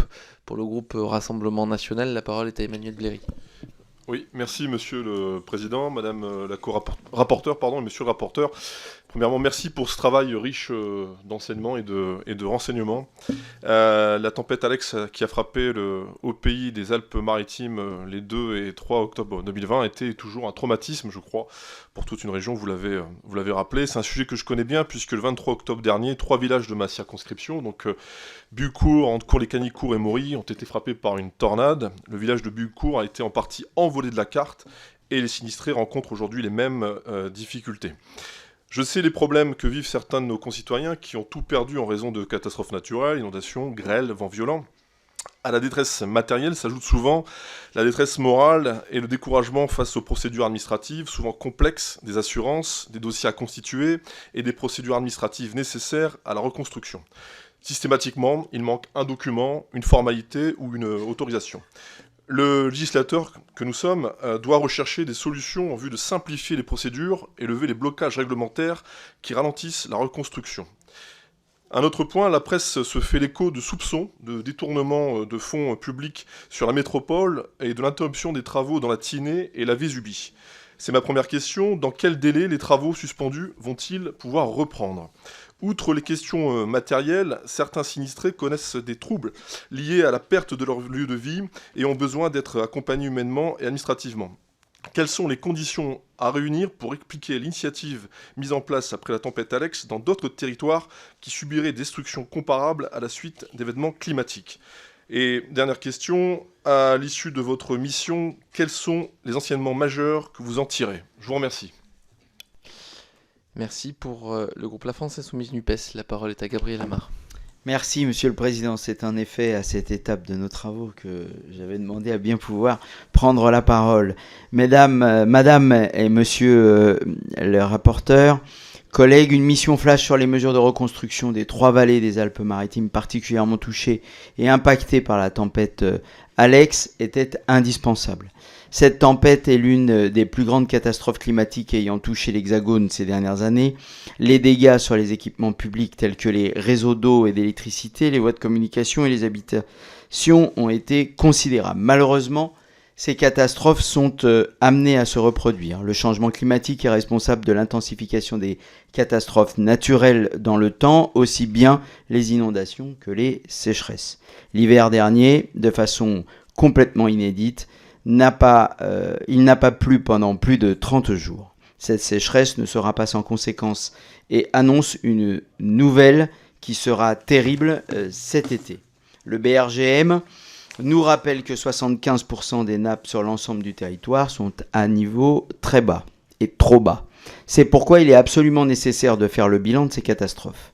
Votre rapport montre comment les pouvoirs publics sont parvenus à gérer la situation d'urgence dans laquelle étaient plongés nos concitoyens des Alpes-Maritimes à travers un cadre juridique dérogatoire. Toutefois, vous soulevez le problème du dédommagement par les assurances qui ne permet pas de reconstruire les équipements publics et les habitations à des coûts plus élevés qu'avant la catastrophe. Or, il est indispensable que nous reconstruisions des superstructures et infrastructures de meilleure qualité adaptées aux aléas climatiques. Si d'un côté nous devons nous adapter, de l'autre, nous devons transformer radicalement nos manières de bâtir, de produire et de consommer. Le GIEC ne cesse de nous rappeler que chaque dixième de degré évité compte pour garantir un avenir viable à l'humanité. Je vous remercie. Merci pour les Républicains. La parole est à Emmanuel Maquet. Merci, Monsieur le Président, Mesdames et Messieurs, Monsieur le rapporteur, mes chers collègues. Avec des dégâts estimés à près de 1 milliard d'euros, les événements provoqués par la tempête Alex constituent la catastrophe naturelle la plus coûteuse de l'histoire en France métropolitaine. Ce chiffre reste cependant dérisoire au regard de l'aspect humain de ce drame, vous l'avez rappelé, de la détresse psychologique et du spectacle de désolation qu'ont causé ces inondations sans précédent de mémoire d'homme dans l'arrière-pays niçois. Votre rapport le souligne, la gestion immédiate de la crise et les efforts conjugués de l'État et des collectivités pour la reconstruction ont été, je crois, de l'avis de tous, remarquables. Le groupe Les Républicains souhaite donc rendre hommage à l'efficacité des forces d'intervention, au dévouement des élus locaux et notamment du département et de la métropole ainsi que des services de la préfecture pour la reconstruction, sans oublier le courage des habitants de ces vallées pour lesquels ces jours ont été une véritable épreuve. La grande majorité de la population a pu être mise en sécurité, les services publics essentiels rétablis et les indispensables travaux de réhabilitation engagés rapidement grâce à des dérogations opportunes aux droits de la commande publique et du Code de l'environnement. Mais pourra-t-on réitérer ces prouesses si de telles catastrophes interviennent désormais presque chaque année ? Pourra-t-on continuer à habiter ces terres vulnérables et à les développer si elles sont défigurées ainsi à intervalles réguliers et condamnées à être à la merci des événements climatiques majeurs ? Les PPRN, principaux outils d'anticipation du risque, devront-ils être renforcés, au moins en ce qui concerne les zones les plus sensibles pour sortir de cette spirale déconstruction, destruction, reconstruction ? Face à la certitude du risque, même l'assurance est impuissante. Ces derniers jours, 2 compagnies d'assurance américaines majeures ont annoncé refuser les nouveaux clients en Californie car les feux de forêt sont devenus là-bas inévitables. Dans ces conditions, quelle réforme du fonds Barnier, vous en avez parlé, ou du régime des catastrophes naturelles doit-on envisager pour garantir une couverture complète du risque ? Je vous remercie de vos analyses et de vos réflexions. Merci. Pour le groupe démocrate, Modem et indépendant, la parole est à Aude Luquet. Merci. Merci, Monsieur le Président, Madame la rapporteure, Monsieur le rapporteur. La catastrophe qui a touché les vallées de la Roya, de la Tinée et de la Vésubie est encore dans toutes les têtes. Nous pouvons unanimement saluer les efforts majeurs qui ont été déployés pour porter secours aux populations, efforts qui se sont poursuivis pour reconstruire les territoires sinistrés. Cette catastrophe met en lumière 3 enjeux fondamentaux que vous avez d'ailleurs soulignés. Le premier des 3, la prédiction. Si l'on sait prédire relativement en amont la survenue des phénomènes météorologiques, il est encore parfois difficile d'en prédire l'ampleur. Pour la tempête Alex, l'intensité imprévisible a une nouvelle fois été avancée. Face au changement climatique qui va multiplier ces phénomènes extrêmes, il nous faut plus que jamais investir dans les outils qui nous permettent de mieux déterminer l'ampleur et l'impact des phénomènes. La prévention se pose la question de la cartographie fine des menaces selon les territoires. Risques, incendies, inondations, tempêtes, autant de phénomènes auxquels sont plus ou moins exposées chaque région. Connaître la menace, c'est permettre à chaque commune, à leurs habitants, de se préparer en amont en fonction des risques établis. Des territoires peuvent être complètement coupés du monde faute de téléphone satellitaire pour communiquer, par exemple. Ces dispositifs qui peuvent faire la différence doivent être démocratisés, tout comme les kits de survie, sur le modèle finlandais que vous mettez en avant dans votre rapport. La réaction, pour terminer, quand la menace s'est transformée en une catastrophe, ce qui compte, ce sont non seulement les moyens déployés, mais surtout la coordination entre l'ensemble des acteurs engagés, en plus de l'accompagnement aux populations et aux élus. L'État doit assumer pleinement son rôle en développant une véritable doctrine de la réaction de crise qui puisse être appliquée avec méthode dans les territoires victimes de catastrophes similaires. Face à une situation exceptionnelle, l'État doit aussi tout mettre en œuvre pour accélérer les procédures de reconstruction en favorisant les dérogations à des règles de marché qui peuvent parfois être un frein face à l'urgence. Des adaptations ont eu lieu pour répondre rapidement aux besoins après la tempête Alex. Il s'agirait peut-être de réfléchir à une pérennisation de ces mesures en cas de catastrophe exceptionnelle. Je vous remercie. Merci. Pour le groupe Horizon et Apparenté, la parole est à Vincent Thibault. Merci, Monsieur le Président. Tout d'abord, permettez-moi de féliciter les deux rapporteurs pour leur travail tout à fait éclairant. Je vais en premier lieu exprimer mes pensées pour les gens qui ont pu souffrir et qui souffrent encore certainement de ce choc psychologique qu'ils ont vécu à travers cette catastrophe naturelle, et aussi saluer l'ensemble des forces d'intervention, que ce soit l'armée, les secouristes ou les forces de l'ordre, et même les partenaires type Enedis ou autres qui sont intervenus sur le sujet pour apporter leur appui vis-à-vis des citoyens. Pour ma part, je vais faire 3 points. Premier point, c'est surtout sur le sujet de la temporalité. Premier point, on voit l'importance de l'anticipation, et vous l'avez bien souligné dans ce rapport, les décisions qui sont souvent contestées, parce que des fois il ne se passe rien, mais on voit bien que l'anticipation et justement les décisions prises par le préfet ont été essentielles, certainement à la sauvegarde des vies. Deuxième point, la réactivité des forces d'intervention et des services de l'État et des collectivités territoriales, notamment pour répondre aux besoins urgents des victimes et pouvoir apporter les secours nécessaires et le matériel nécessaire quand il le fallait. Troisième point, effectivement, c'est le sujet de la reconstruction. Ma réflexion, en fait, et même si je dois avoir une question, c'est effectivement, aujourd'hui, dans le sujet qui nous préoccupe aujourd'hui, dans la possibilité que nous retrouvons face à un tel phénomène, quel est le modèle que l'on peut voir qui couvrirait ces 3 points, avec l'anticipation, comment pré-engager éventuellement des moyens dans un risque bien distingué. Et le deuxième point que je voulais voir avec vous, qui a été évoqué tout à l'heure, c'est surtout sur la capacité de la reconstruction assurantielle, notamment entre le partage entre le public et le privé. Et on voit aussi là toute l'importance de la présence de l'État à travers du préfet en termes de coordination sur le territoire, ce qu'on a pu voir aussi son importance auprès des collectivités territoriales, notamment durant la crise de la Covid. Merci. Merci. Pour le groupe écologiste NUPES, la parole est à Nicolas Thierry. Merci, Monsieur le Président. Merci également aux rapporteurs pour leur travail. Le dernier rapport du GIEC explique sans ambiguïté que l'humain a transformé notre planète au point que certains changements sont désormais de nature irréversible. Et la France ne sera évidemment pas épargnée. Les événements dramatiques suite à la tempête Alex en sont une parfaite et triste illustration. Partout dans nos territoires, le basculement climatique est devenu perceptible. Incendies, vagues de chaleur, sécheresse, inondations, tempêtes, pluies torrentielles, glissements de terrain et submersions marines sont rentrés dans le vocabulaire courant et caractérisent ce début de siècle et particulièrement ce début de décennie. Rappelons que les scientifiques, dès les années 90, expliquaient que faute de choix politiques ambitieux, les années 2020 seraient un moment de bascule, une décennie critique. Nous n'avons rien fait, nous y sommes. Le réassureur allemand Munich RE dénombre 11 000 morts et évalue les pertes matérielles à 270 milliards de dollars dans le monde, rien que pour l'année 2022. Résultat, partout, des bâtiments et infrastructures publiques anéantis, des récoltes disparues, des commerçants démunis et des familles jetées sur les routes migratoires pour fuir des zones entières dévastées. Face à ce constat, il nous faut sortir de notre positionnement d'attentisme et passer à de la réaction à l'anticipation. Il nous faut désormais gérer l'inévitable et mettre en place de puissantes politiques d'adaptation et dans le même temps limiter drastiquement au plus vite nos émissions de gaz à effet de serre. Concrètement, il faut par exemple adapter nos infrastructures et nos modes de production au climat à venir, protéger les réseaux de transport et d'énergie contre les canicules, stopper les constructions en zones inondables, particulièrement vulnérables lors des tempêtes, ou encore adapter nos cultures agricoles. Et tout cela va coûter extrêmement cher. Le rapport Pisani-Ferry-Mahfouz ne dit pas autre chose. Et le gouvernement serait bien inspiré de prendre au sérieux les pistes de financement proposées, un recours légitime à la dette et activer la solidarité financière des ultra-riches.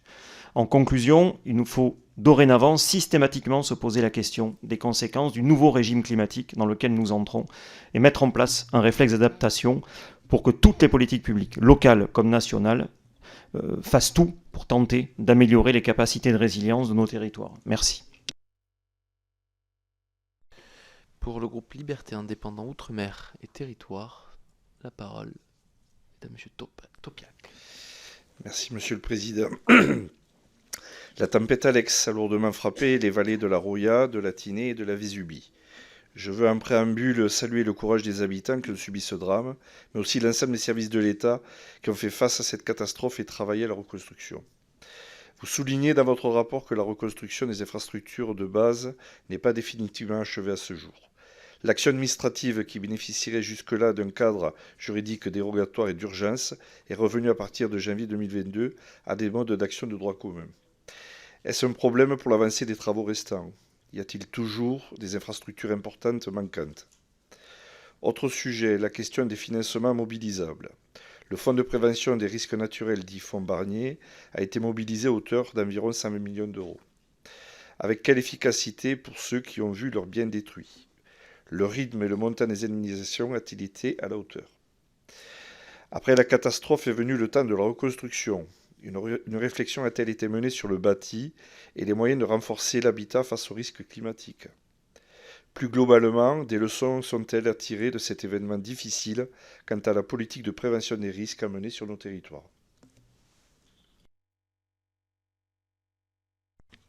Merci, chers collègues. Je vous propose de prendre des questions aussi. Est-ce qu'il y a peut-être des questions en plus? Pas de questions. Je vous laisse le soin de répondre. Madame, Monsieur le rapporteur. Merci beaucoup, Monsieur le Président, et merci à tous d'avoir souligné, et je m'associe aux propos qui ont été tenus, sur les efforts vécus par la population, puis les pouvoirs publics. Alors pourquoi je le mets dans cet ordre-là? C'est que c'est en rien pour minorer l'action des agents de l'État ou des agents des collectivités, mais c'était entre guillemets leur métier. Or, les populations qui ont été frappées et qui ont mis en œuvre des dispositifs extrêmement efficaces de solidarité qui ont permis de tenir tant que la lourde machine de l'État n'a pas pu intervenir de façon massive et efficace, ont été déterminantes. C'est pour ça que je me permettais cette incise. Au-delà des réponses générales, j'irai peut-être directement sur les questions très précises qui ont été posées, notamment sur le calendrier de reprise des travaux dans les vallées de la Tinée et de la Vésubie suite à l'article 40 qui a été révélé par le président de la métropole sur des suspicions de détournement. Les travaux ont repris. Là où ils n'ont pas repris, c'est parce qu'il y a des difficultés administratives sur lesquelles je reviendrai, mais qui ne sont pas en lien avec les enquêtes pénales qui ont été diligentées à l'initiative de la métropole pour faire toute la lumière sur ce qui a pu se passer en matière notamment comptable. Après, je dirais, pour essayer de répondre globalement aux interventions, je crois que ce qui est marquant effectivement, et vous l'avez à peu près tous relevé, c'est la nécessaire anticipation. D'abord parce que nous savons que nous serons confrontés à des événements de cette nature. Bien sûr, nous ne souhaitons pas qu'ils arrivent à nouveau sur les territoires déjà frappés, mais en plus, ça n'est pas à exclure. Et donc la notion de l'anticipation et la notion de la préparation de la résilience est importante. Une appréciation personnelle, je suis marqué par le fait que la culture du risque par rapport à ce qui peut se passer dans d'autres pays n'est pas très ancrée dans notre pays. On a une vraie capacité de réaction à la crise, on n'a pas forcément une capacité d'anticipation de la crise. Et à ce titre, cela a été dit, l'existence de téléphones satellitaires non chargés qu'on ne savait pas utiliser a été relevée. Oui, il y avait un téléphone satellitaire, mais on ne savait pas comment le faire marcher, puis en plus, il était déchargé au moment de la crise. Donc, je pense que la culture du risque, ce n'est pas uniquement de l'équipement, c'est aussi de l'armement des personnes par rapport à cela, et la notion des kits de survie finlandais, comparaison n'est pas raison, mais est probablement une démarche très intéressante. Sur les troubles psychologiques, et je me permettrai d'en dire quelques mots qui naissent, là aussi, je pense que la culture du risque et la culture qui devient, je le dis lorsqu'elle est bien construite, une culture de la résilience est un élément essentiel pour gérer les psychotraumas. Le psychotrauma est d'autant plus important qu'on a le sentiment, pour reprendre l'expression gauloise ou astéриxienne, que le ciel nous est tombé sur la tête. Si on sait que ça peut arriver, même en matière de psychotrauma, c'est extrêmement efficace, tous les psychiatres le reconnaissent. Et donc à ce niveau-là, très probablement la meilleure arme pour accompagner les personnes qui sont victimes de ce type d'événement, y compris touchées dans leur chair et dans leur psyché, c'est de l'anticipation et c'est la diffusion d'une culture du risque qui comprend l'accompagnement psychologique en amont et la préparation de la détection de signaux faibles, parce que les gens qui présentent des fragilités vont les accentuer de façon considérable à l'occasion de phénomènes de décompensation qui naissent suite à des événements de ce type. Sur le problème plus global, à la fois des procédures administratives et de l'indemnisation, je crois que fondamentalement, ce qui m'a marqué, je laisserai ma co-rapporteure donner son avis là-dessus, c'est le fait de se dire qu'il y a un sujet qu'il faut balayer d'emblée, mais qui n'est pas encore pris en compte, ni par les aspects administratifs, de procédures administratives, ni par les aspects assurantiels au fonds Barnier, c'est qu'il est inconcevable de reconstruire à l'identique. Et que donc, comme il ne faut pas reconstruire à l'identique, je vais prendre l'exemple des cours d'eau, il a fallu redéfinir le profil des cours d'eau, savoir où on positionnait les nouveaux équipements publics qui, par commodité, avaient bien souvent été installés dans les lits des cours d'eau qui ont débordé, qui ont causé des dégâts considérables. Or, pour faire les choses de la sorte, il faut du temps. Et ce temps, il vient être percuté par la fin des procédures d'urgence qui est relativement rapide, parce que la procédure d'urgence est très efficace si on veut reconstruire à l'identique. Si on veut repenser la construction, reprofiler un cours d'eau, réaménager les berges, puis implanter l'ouvrage public à l'endroit où il faut, c'est pas en 15 mois qu'on le fait. Donc un des points, ça serait très probablement à des endroits bien spécifiques et peut-être pour des équipements spécifiques, voir dans quelle mesure les procédures d'urgence pourraient être prorogées de façon à laisser le temps de l'examen de comment reconstruire quelque chose de résilient et durable, et non pas quelque chose qui a vocation à être emporté à nouveau par la prochaine crue. Comme on l'a vu d'ailleurs, des ouvrages provisoires ont été emportés il y a une quinzaine de jours dans la vallée de la Roya, parce qu'ils étaient implantés de façon pas adaptée par rapport à ce que nous savons aujourd'hui du comportement de ces cours d'eau. En matière assurantielle, c'est la même chose, et en matière de fonds Barnier, c'est la même chose. Quand on sait que, pour l'essentiel, les subventions publiques ont été versées dans la mesure, et c'était une des conditions, où il y avait reconstruction à l'identique de l'ouvrage d'art, ça ne fonctionne pas. Puis reconstruire à l'identique, c'est juste jeter de l'argent à l'eau en l'occurrence. Et donc l'idée est véritablement d'accepter, et y compris de voir comment les contrats d'assurance peuvent prendre en compte cette dimension, que l'indemnisation pour reconstruction à l'identique est inefficace, n'est pas résiliente et sera in fine beaucoup plus coûteuse qu'une réflexion d'ensemble qui conduirait à se dire l'événement a démontré peut-être l'inadaptation d'un certain nombre de modèles, il convient désormais de construire autrement. Un élément marquant, et j'y reviens et je terminerai mon propos par ça, ont été emportés 2 cimetières qui étaient installés depuis plusieurs centaines d'années. Ce qui veut dire que le modèle a explosé, et tous les modèles météo ont explosé. Et là aussi, sur l'impact psychologique et sur l'aménagement, je dirais, de l'accompagnement de la résilience, c'est quelque chose de très important, parce que lorsque vous avez un caveau familial où vous avez 7, 8, 9 générations qui ont été inhumées, les gens ont perçu le sentiment, et ça sera mon ultime conclusion, que la nature les rejetait, c'est-à-dire qu'ils n'avaient plus le droit d'habiter sur ces territoires. Et immédiatement après l'effet de sidération, c'est ce qui s'est passé. Les populations ont dit on ne remontera pas. J'ai eu l'occasion de faire l'accueil des populations héliportées à l'aéroport de Nice, la plupart qui revenaient même pas avec un baluchon, parfois avec un sac plastique où il y avait le doudou du bébé, disaient mais on ne remontera pas, parce que de toute façon on a bien compris. Vous vous rendez compte, même le cimetière a été emporté. Et c'est essentiel dans l'accompagnement psychologique et dans la construction de la résilience. C'est pour cela que les groupes de travail et d'échange, c'était des groupes de prise de parole construits avec la population en vue de mettre en place de nouveaux projets, ont été essentiels, parce que habiter ces territoires-là est important, parce que des gens y sont implantés depuis des générations, mais aussi est très important en matière d'aménagement du territoire. Je rappelle que c'est une zone très montagneuse, c'est une zone frontalière. Or, l'abandonner, c'est accroître le risque naturel, parce que l'homme est là pour entretenir la nature, et l'homme est là aussi pour jouer le rôle de vigie par rapport à des événements qui se passent. Donc, il a fallu lutter, et l'action des pouvoirs publics a été très importante là-dessus, pour que la population comprenne que les choses seraient mises en œuvre pour qu'elle puisse à nouveau habiter dans des conditions sécures, durables et résilientes sur ces territoires-là. Abandonner ces territoires aurait probablement non seulement été une défaite technique, mais aurait aussi été une défaite civilisationnelle, parce que ça aurait abandonné un territoire qui très probablement se serait dégradé encore plus vite si la présence humaine n'y est pas assurée. Voilà, je n'ai pas cité tous les interlocuteurs et je vous remercie vraiment tous de vos interventions et surtout des mots très, très forts que vous avez adressés à l'égard de la population, mais j'ai essayé de balayer une réponse plus large. Anticipation, tant pour la reconstruction, qui nécessite probablement d'interroger la durée des procédures d'urgence et d'interroger les systèmes assurantiels et fonds Barnier sur le fait de dire ce qui doit être financé, c'est la construction résiliente, c'est pas la reconstruction à l'identique. Avant, Madame la co-rapporteure, toutes mes excuses. Alors, aussi incroyable que ça puisse paraître, mais j'ai oublié de laisser la parole à l'oratrice du groupe de Renaissance. Donc, je vais lui laisser la parole et par la suite, Madame Panonacle. Merci Monsieur le Président. Donc, quelques mots pour dire qu'effectivement l'exposition au risque des populations de manière générale ne fait que s'amplifier, pas que dans notre pays, dans le monde, à la fois des risques naturels, des risques technologiques, des risques sanitaires, si on veut bien parler de tous les risques. Je crois que l'important c'est effectivement de mettre en place une stratégie globale. Vous parliez de prévention.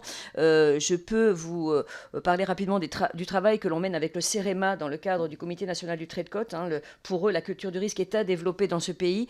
Dans le cadre de la proposition de loi incendie qui va être, j'espère, conclusive dans le cadre de la CMP lundi prochain, on a dans l'article 30 bis parlé d'une journée de la résilience à mettre en place et qui vraiment est orientée plus salariés-entreprises.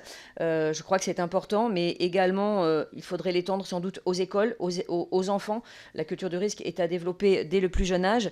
Et rapidement, pour vous parler des travaux donc, du Comité national du trait de côte, qui n'est pas considéré l'érosion côtière comme un risque, et finalement par rapport au fonds Barnier, ça nous arrange parce que ce que vous disiez, l'important aujourd'hui face à l'érosion côtière en tout cas, c'est de relocaliser, de replier et de ne surtout pas reconstruire à l'identique sur cette bande côtière. Donc je crois qu'on peut en prendre cet exemple, comment on s'adapte, où on se replie, comment on adapte nos territoires justement à l'ensemble de ces risques. Et par rapport au financement, je crois qu'il faut trouver un nouveau modèle. Le fonds Barnier, on voit bien ses limites. Le ministre Béchu nous parle peut-être d'un fonds plus global, justement, d'adaptation des territoires à ces risques. Voilà, réfléchissons tous ensemble. Il y a un travail urgent, en tout cas, à mener collectivement. Merci, Monsieur le Président. Merci beaucoup. Et désolé si je vous ai oublié dans la liste des orateurs. Oratrice et orateur. Madame la co-rapporteure. Écoutez, je rebondis tout de suite sur ce que vous venez de dire. Effectivement, ça tombe bien, on est tous députés dans cette salle. Et je crois que là, plus que jamais, il y a un travail législatif à faire pour effectivement améliorer. Je ne dis pas revoir complètement, parce qu'évidemment, ce qui existe, et entre autres le fonds Barnier a très bien fonctionné, il est globalement là aussi. Mais enfin, on voit qu'on arrive à une limite aujourd'hui par rapport à tout ce qui va se passer. Je ne vais pas redire ce qu'on sait tous, mais qu'effectivement, des catastrophes naturelles, du fait de la sécheresse, des émissions de CO2 qui s'accroît, etc., et d'autres problèmes climatiques, on en aura de plus en plus. Donc il faut adapter nos régimes juridiques du fonds Barnier, des assurances classiques, comme j'en ai parlé tout à l'heure, des augmentations de primes qui sont à venir, de certaines compagnies qui ne veulent même plus assurer certains types de reconstruction. Et tout ça, je pense que c'est un travail législatif qu'il va falloir qu'on mène ensemble dans les années à venir. On a derrière nous, là en photo depuis tout à l'heure, un contre-exemple quand même que je voudrais signaler, c'est que je vais l'expliquer en 2 minutes. En fait, là, on est dans une des villes qui a été le plus impactée, puisque c'est la ville de Fontan. Le lit de la rivière, là, on ne le voit pas, mais là, vous voyez passer cette espèce de grand tuyau. Il y avait des maisons. Donc, il y a déjà une première ligne qui est carrément partie au moment de la tempête. Et la deuxième ligne, sur certaines que vous voyez maintenant, elles ont déjà été reconstruites avec le fonds Barnier. C'est un choix qui a été fait par l'État de dire on en laisse quand même quelques-unes, parce que sinon, c'est un massacre. Donc, elles ne sont pas habitées, en fait. C'est un peu le village Potemkin, c'est-à-dire que visuellement, ils ont pris la décision effectivement d'en maintenir quelques-unes pour que l'âme, l'histoire du village soit encore présente, sans être habitée. Donc là aussi, c'est peut-être quelque chose sur lequel il va falloir légiférer. Est-ce que ça vaut le coup de remettre de l'argent et d'effectivement avoir un peu de façade Potemkin ou pas? Là, c'est un choix qu'on connaît bien. La ville peut quand même s'expliquer parce qu'en fait, la ville, c'est une rue. Là, vous voyez, c'est le côté rivière et il y a la rue de l'autre côté. Et il n'y a rien d'autre quasiment dans cette ville. Donc c'est pour ça que ce choix-là a été fait. C'est pour ça qu'il faut aussi travailler en partenariat avec les territoires. Il faut savoir s'adapter, qu'il n'y a pas de règles absolues non plus, que chaque territoire a des particularismes. Et aussi le but de la loi, c'est qu'elle puisse quand même être générale pour qu'elle puisse s'adapter à chaque territoire. Rapidement, ce que je voudrais dire aussi, c'est effectivement revenir sur la culture du risque. Tout le monde est d'accord, il va falloir y aller de plus en plus fortement. Et je crois que ça passe surtout dans les écoles. Moi, je suis toujours un peu sidérée de voir qu'on n'a toujours pas compris depuis 20 ans que ça commençait par éduquer les enfants. Parce que les enfants, quand ils sont éduqués tôt, quand ils rentrent chez eux le soir, ils parlent à leurs parents. Et il y a un effet boule de neige qui permet à tout le monde d'appréhender mieux le risque. Et oui, avec tout ce qui se passe, on sait qu'on va avoir d'autres problèmes. Et oui, plus on le fait tôt, mieux c'est pour toute la population. Sur les assurances, on a quand même un souci juridique. Il va falloir voir au niveau des primes. C'est vraiment ce qui est ressorti là, des dernières conversations. Même ce qui est reconstruit, en fait, ils ne veulent pas le réassurer derrière. Voilà. Et ça, c'est vraiment le sujet numéro 1, parce que du coup, on en revient à ce que disait mon collègue Philippe Radal, ça n'incite pas les populations forcément à remonter, vivre dans les vallées, ça n'incite pas les populations à se réimplanter dans leur ville d'origine, et particulièrement dans la Roya, peut-être encore plus, excuse-moi, que dans la Tinée et la Vésubie, mais c'est la dernière vallée qui a été rattachée à la France. On est en transfrontalier. Donc ce sont des gens qui en fait ont fait la démarche de venir se rattacher à la France il n'y a pas si longtemps, et ils ont besoin plus qu'ailleurs peut-être d'être encouragés à rester dans cette vallée, à avoir une activité, à créer de l'économie et à continuer à avoir de l'attractivité. Donc plus que jamais sur ce type de zone en plus transfrontalière qui est arrivée très tardivement dans la zone française, je pense qu'il faut les accompagner. Tu ne l'as pas dit, Philippe, mais c'est quand même très riche sur le plan aussi culturelle, architecturale, cette vallée. Aussi parce qu'elle est transfrontalière, parce que à 2 km près, on modifie juste une épingle à cheveux, on arrive dans un village qui n'a pas du tout la même architecture que celui d'à côté, du fait de cette histoire. Et ça aussi, c'est important, c'est le travail qu'a fait le préfet à la reconstruction aussi, d'essayer d'agréger tout ça autour de lui et de pousser les gens à se réapproprier ce territoire qui, évidemment, est modifié. Aujourd'hui, on l'a vu avec les administrateurs quand on était sur place, il y a des zones sur lesquelles on allait, où il y avait des routes qui ont disparu définitivement, sur lesquelles on ne pourra jamais rien reconstruire. Donc tout ça, c'est aussi se réapproprier un territoire et avoir une vision sur le long terme de ce qu'on a envie d'en faire. Et c'est la différence peut-être avec tous les projets de reconstruction qu'il y a pu avoir ailleurs, comme il a été de grande ampleur. Eh bien, on y a réfléchi différemment parce que l'État y a mis de gros moyens, et c'est le côté quand même extrêmement positif. Maintenant, je pense que la conclusion, c'est à nous, parlementaires, dorénavant, sur cette mission, d'apporter notre plus et de légiférer pour faire en sorte que si ça arrive ailleurs, à un autre moment, on puisse avoir des outils juridiques qui soient le plus favorables pour redonner de la vie aux territoires qui sont impactés par des catastrophes naturelles. Merci à tous pour votre écoute. Merci pour le travail, merci pour le travail mené par notre administrateur, notre administratrice, merci pour le travail mené.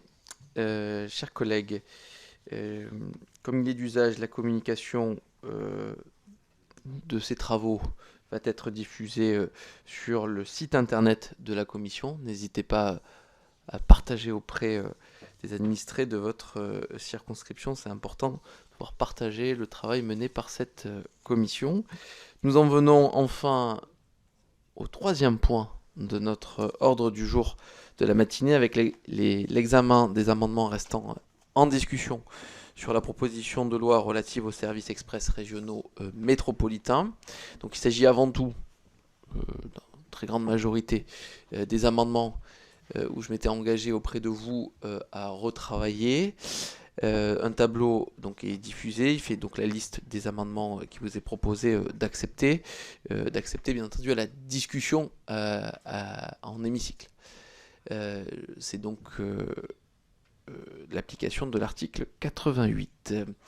Je vous propose de mettre aux voix qui est pour, qui est contre. Les amendements sont acceptés et chers collègues, on se retrouve cet après-midi avec l'audition de Patrick Svergrit, président du conseil d'administration de la FIT, et bien entendu vendredi matin aussi pour l'examen de cette magnifique proposition de loi. À tout à l'heure.